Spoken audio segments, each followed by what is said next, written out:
আজ আমি আপনাদের দারুণ স্বাদের একটা বিখ্যাত ডেজার্ট বানানো দেখাবো, যার নাম বাসবুসা।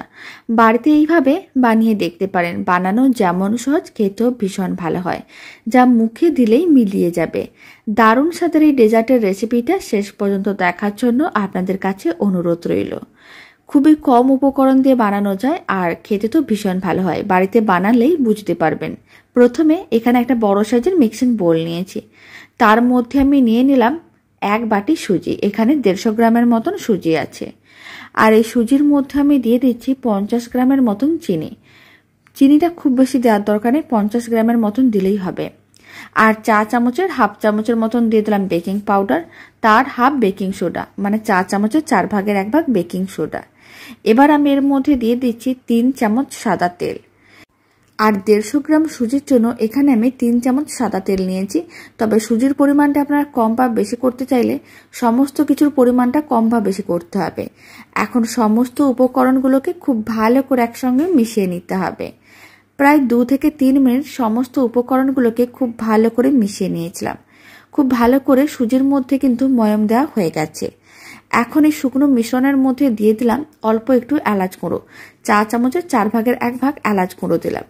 এলাচ গুঁড়ো দিলেই কিন্তু এই ডেজার্টটা খেতে অনেক বেশি ভালো লাগবে। আর আমি যতটা সুজি নিয়েছিলাম ঠিক ততটাই দিয়ে দিলাম দুধ। এখানে আমি 1 বাটি দুধ দিয়ে দিলাম। তারপর সমস্ত কিছু একসঙ্গে খুব ভালো করে মিশিয়ে নিতে হবে, যাতে সুজিগুলো দলা না পাকিয়ে যায়। আর এখানে আমি রুম টেম্পারেচারে দুধই নিয়েছি। কোনো রকম ঠান্ডা বা গরম দুধ নেওয়া যাবে না, যেহেতু বেকিং পাউডার ও বেকিং সোডা দেওয়া আছে। সমস্ত কিছু খুব ভালো করে মেশানো হয়ে গেছে। এখন এইভাবে 15 মিনিট রেখে দিতে হবে। এখন 15 মিনিট পরে দেখাচ্ছি। আপনারা দেখুন মিশ্রণটা কিন্তু বেশ ঘন হয়ে গেছে। এখন মিশ্রণটাকে আর একবার ভালো করে মেখে নিতে হবে। খুব ভালো করে মিশ্রণটাকে মিশিয়ে নিয়েছিলাম। আর এদিকে একটা ছোট্ট স্টিলের প্লেট নিয়েছিলাম, আগে থেকে অল্প একটু তেল ব্রাশ করে রেখেছিলাম। সেই প্লেটের মধ্যে পুরো মিশ্রণটাই দিয়ে দিতে হবে।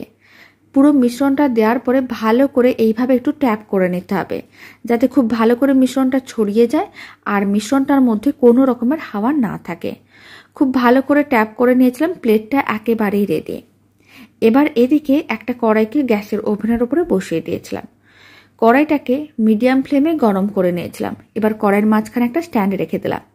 আর স্ট্যান্ডের উপরে স্টিলের প্লেটটা রেখে দিতে হবে। ফ্লেমটা মিডিয়াম টু লোতেই আছে।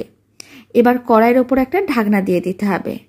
আর মিডিয়াম টু লো ফ্লেমে এইভাবে 30 থেকে 35 মিনিট রান্না করে নিতে হবে। তাহলে কিন্তু উপরটা বেশ লাল লাল হয়ে যাবে আর শুকনো ভাব চলে আসবে। ওইদিকে ডেজার্টটা বেক করতে রেখে দিয়েছি। আর এদিকে একটা চিনি শিরা বানিয়ে নেব। তার জন্য এখানে আমি প্রায় 70 গ্রামের মতন চিনি নিয়েছি, মানে যতটা সুজি নিয়েছিলাম তার প্রায় হাফের মতন চিনি নিয়েছি। আর তার মধ্যে ঠিক যতটা চিনি দিয়েছিলাম ততটাই জল দিয়ে দিলাম। খুব ভালো করে মিশিয়ে নিতে হবে। ফ্লেমটা মিডিয়াম টু হাইতে রেখে প্রায় 3 মিনিটের মতন চিনিগুলোকে ভালো করে জলের মধ্যে ফুটিয়ে নিয়েছিলাম। এতে চিনিগুলো মেল্টও হয়ে গিয়েছিল আর চিনি শিরাটা রেডিও হয়ে গেছে। একটু চিটচিটে ভাব চলে এসেছে। এবার কিন্তু ফ্লেমটা অফ করে দিতে হবে। আর চিনি শিরাটাকে এক সাইডে রেখে ঠান্ডা করে নিতে হবে। আর অপেক্ষা করতে হবে যতক্ষণ না ডেজার্টটা বেক হচ্ছে। এখন ফ্লেমটা অফ করে চিনি শিরাটাকে রেখে দিচ্ছি। 35 মিনিট হয়ে গেছে। এবার আমি ঢাকনাটা খুলে নিলাম। আপনারা দেখুন ওপরটা বেশ লাল লাল হয়ে গেছে আর শুকনো ভাবও চলে এসেছে। এখন একটু ছুরি দিয়ে চেক করে দেখে নিতে হবে। ছুরিটাও একেবারে পরিষ্কার, তার মানে বুঝে নিতে হবে রেডি হয়ে গেছে। এবার প্লেটটাকে ঠান্ডা করে নিতে হবে। প্রায় 10 মিনিট ফ্যানের নিচে রেখে ঠান্ডা করে নিয়েছিলাম। হাত দেওয়া যাবে ঠিক এরকমই ঠান্ডা করে নিয়েছিলাম। এবার একটা ছুরি নিতে হবে। ছুরির সাহায্যে প্রথমেই ভাবে লম্বা লম্বা করে কেটে নিয়েছি। তারপরে লম্বা অংশগুলোকে চৌকো পিসে কেটে নেব। আর এখানে আপনারা সাইজটা ছোট বা বড় করতে পারেন। আমি এখানে মিডিয়াম সাইজের ডেজার্টটা বানাচ্ছি, তাই এরকমই প্রথমে লম্বা করে কেটে নেওয়ার পরে মিডিয়াম সাইজের চৌকো পিসে কেটে নিচ্ছি। ডেজার্টটা বানানো যেমন সহজ, খেতেও ভীষণ ভালো হয়। আর যে সুজি দিয়ে বানানো হয়েছে খেয়ে বোঝাও যাবে না। যখন চৌকো পিসে কেটে নেওয়া হয়ে যাবে তখন যে চিনি শিরাটা আগে থেকে রেডি করে রেখেছিলাম সেই চিনি শিরাটা নিতে হবে। আর চামচে করে ভালো করে চারিদিকে ছড়িয়ে নিতে হবে। খুব ভালো করে চারিদিকে ছড়িয়ে নিতে হবে। এতে চিনি শিরাটা ভালো করে কিন্তু সোক করে নেবে। আর চিনি শিরাটা যত ভালো করে সোক করবে ডেজার্টটা তত বেশি নরম তুলতুলে রসালো হবে। দেখতে যেমন ভালো লাগবে খেতেও ভালো লাগবে। তাই চিনি শিরাটা খুব ভালো করে চারিদিকে ছড়িয়ে নিতে হবে। আর যখন চিনি শিরাটা খুব ভালো করে ছড়ানো হয়ে যাবে, তখন এইভাবে আপনারা আপনাদের পছন্দ মতন যে কোনো ড্রাই ফ্রুটস নিতে পারেন। এখানে আমি চেরি ফল নিয়েছি। আর এরকমই চেরি ফলের টুকরোগুলোকে এইভাবে চৌকো পিসের ওপরে রেখে দিতে হবে আর একটু প্রেস করে দিতে হবে যাতে ভালো করে আটকে যায়। তারপরে অল্প একটু চিনি শিরা রেখে দিয়েছিলাম, সেই চিনি শিরাটা ওপর একটু ছড়িয়ে দিচ্ছি। এতে করে ডেজার্টটা দেখতে আরও অনেক বেশি ভালো লাগবে। দারুণ স্বাদের ডেজার্টটা কিন্তু একেবারেই রেডি।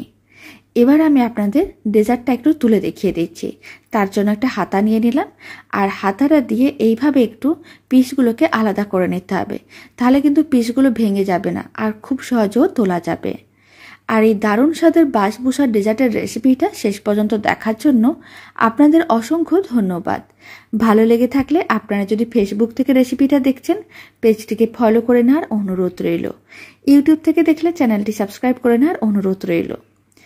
আর পাশে থাকা বেল আইকনটি প্রেস করে নেবেন নতুন রেসিপির আপডেট সবার আগে পাওয়ার জন্য। আপনারা দেখুন ডেজার্টটা কতটা নরম তুলতুলে রসালো হয়েছে, দেখেও বোঝা যাচ্ছে। বাড়িতে আপনারাও বানিয়ে দেখতে পারেন। তো চলুন ভিডিওটা আমি এখানে শেষ করছি। আপনারা সবাই ভালো থাকবেন, সুস্থ থাকবেন। আপনাদের সঙ্গে আবার নতুন রেসিপি নিয়ে দেখা হচ্ছে।